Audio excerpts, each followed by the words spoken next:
What's up, everybody? Welcome back to Sideline Sports. I am your host, Trevor.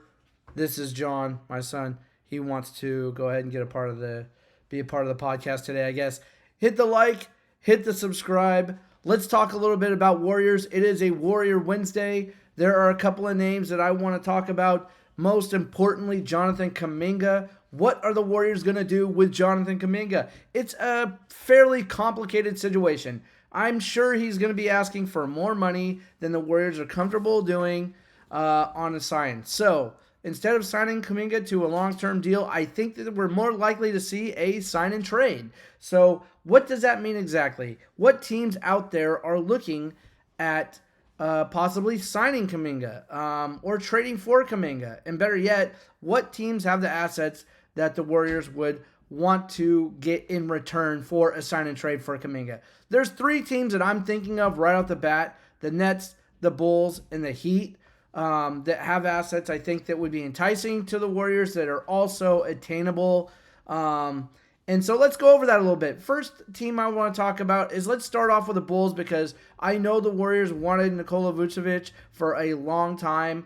They were trying to trade for him, I believe, at the trade deadline this year before we ended up with Jimmy Butler, which worked out great for the Warriors. But now that we're in the offseason, adding somebody like Nikola Vucevic to the Warriors would be a really, really great addition to this team, and a much needed one too. He's got $21.4 million left, and I think that would be the guy I think the Warriors would want to target if it's going to be a trade with the Bulls. They have other players like Lonzo Ball, Kobe White, but those guys aren't guys that I would want to build around Steph Curry right now. We already know who they are for the most part. Kobe White is okay, but right now I'd just say Vucevic is the guy you go for if you're going to be trading with the Bulls. And so that's one that I would look out for a sign and trade for. That's a very attainable deal to be made, but I think actually the Warriors might even want a little bit more than that for Kuminga, possibly. So it could be one or two players in this deal that goes down that way. And then they have the Miami Heat. Now, the Miami Heat's only got maybe, I don't know, one or two guys that I really like as far as a trade. Really only one, and that's Kyle Anderson. And I'm not super hyped on Kyle Anderson that much to do a sign and trade with the Heat unless we're getting like multiple assets back. Maybe Highsmith as well. But overall, I just don't think the Heat have assets the Warriors really want bad enough to make that sign and trade. So I think there's other players out there still yet to be named that the Warriors can go and do a sign and trade with to get Kuminga off this team and onto a team where he can really thrive much better than he is here. Let's face it, guys. Nobody thinks that Kuminga is a bad player, but the real question is does he fit into this organization with this offensive scheme? The answer is clearly no. It hasn't been working for many years now. Kuminga is talented, but he is a ball-centric player. He needs to have the ball in his hands all the time. And when you have an offense that's constantly moving the ball around, with Steph Curry, by the way, with Jimmy Butler, it makes it very hard for Kuminga to get going, because for Kuminga to get going, he needs the ball all the time.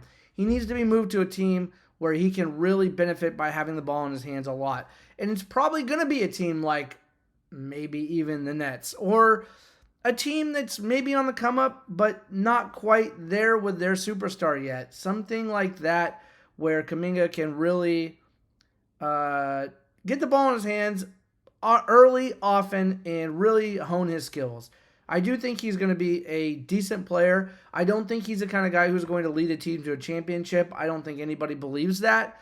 But let's see. I mean, if the Warriors can get a deal done with Kuminga for the right price, I absolutely would love to see the Warriors bring him back. It's just with him in this offense, it's like putting a square piece into a circle hole, right?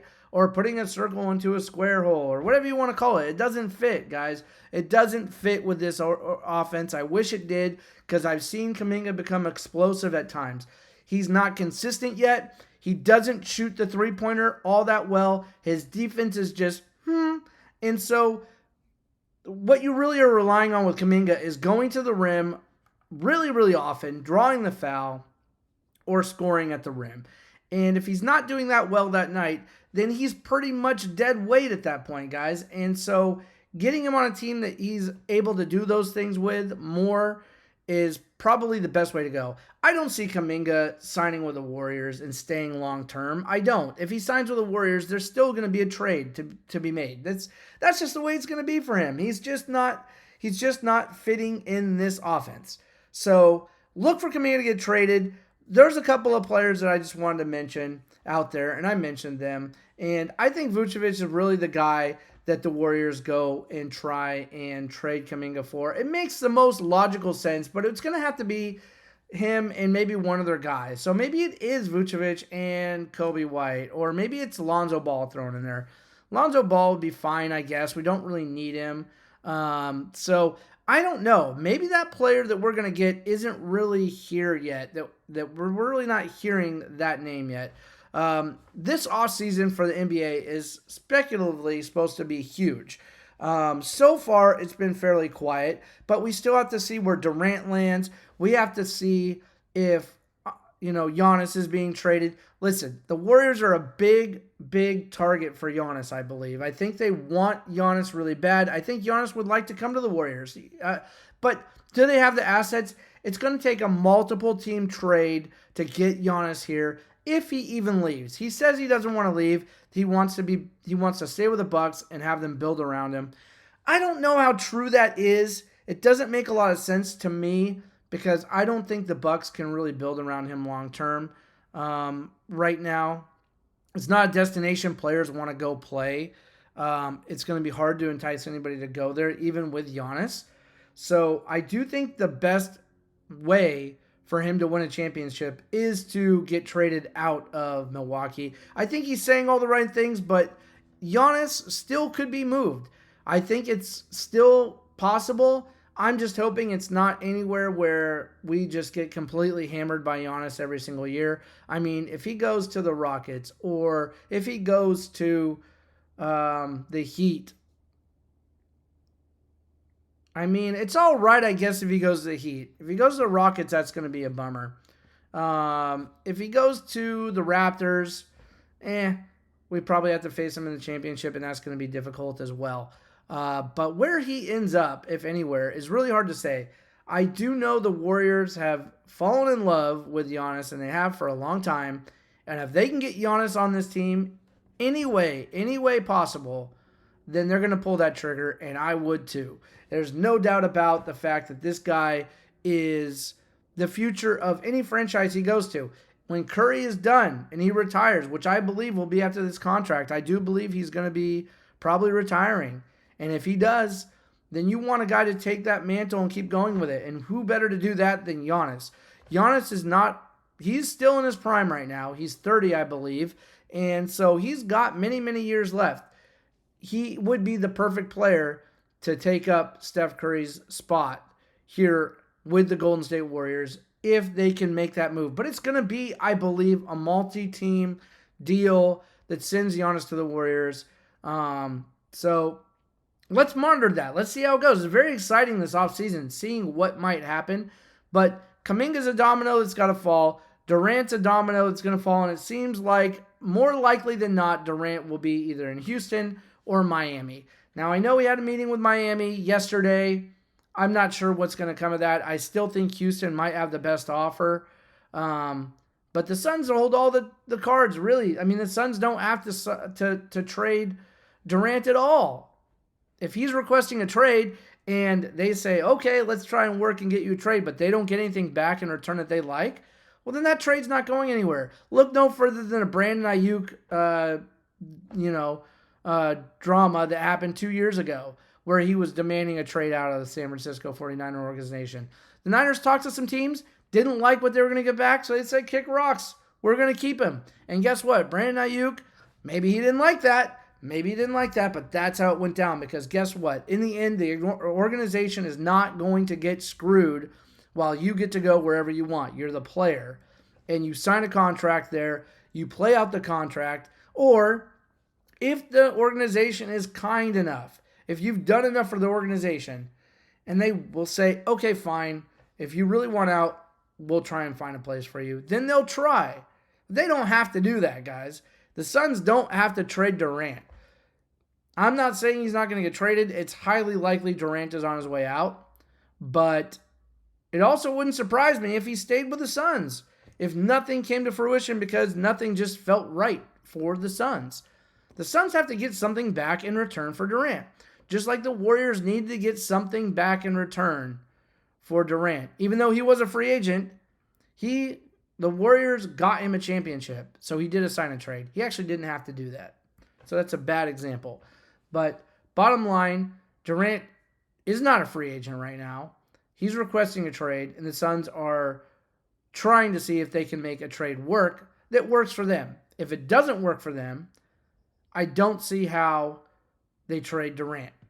But all being said, they'll probably make something happen. Durant is likely to be moved. Giannis is less likely to be moved. Let's talk about Klay Thompson. I haven't heard a word about Klay Thompson. He'll probably stay where he's at. But what if the Warriors traded for Klay Thompson to come off the bench? Would that be better than Buddy Hield? I sure as hell think so. I like Klay Thompson more than I like Buddy Hield. I wouldn't have said that a year ago when the Warriors got Hield. I thought younger, better three-point shooter, faster. Hasn't really worked out. Hey, thank God Buddy Hield had a great game, Game 7 against Houston this year in the playoffs for the Warriors. That was great. But the bottom line is overall, I think Buddy Hield should be on his way out. I think he is on his way out.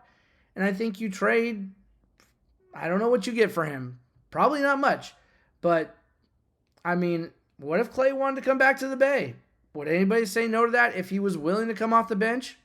I don't think so. I think if he's willing to come off the bench, I think it'd be all good.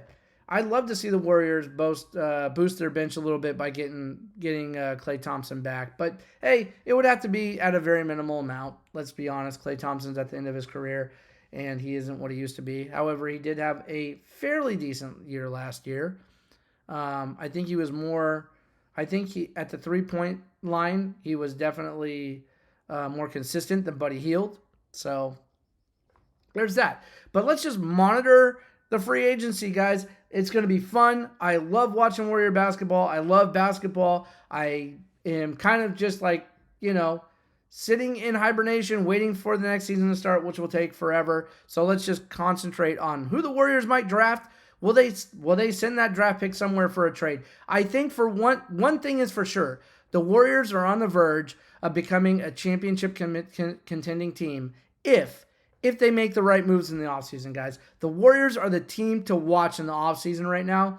Quietly, they could be a championship contending team next year. Remember, once they traded for Jimmy Butler,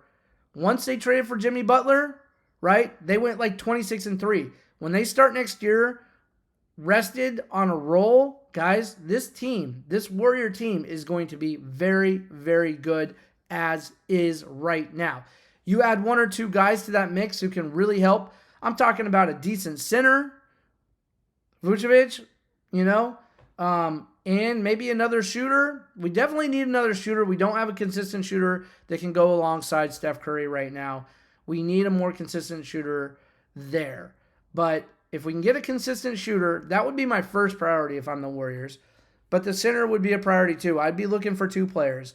A decent starting center and a decent mid-range shooter to go alongside Steph Curry, and see where that goes. Okay, so listen, guys, thank you for watching the Warrior Podcast today. Remember to hit the like and the subscribe. Hey, hard work beats talent when talent don't work. I'm going to keep working for you. You guys keep watching, and we'll keep growing. 10,000 strong so far with the subscribers, guys. Thank you again. Let's make it 20, and up and up, and up and up we go. I'll see you in the next one, and hey, just keep working hard. I'll keep working hard for you.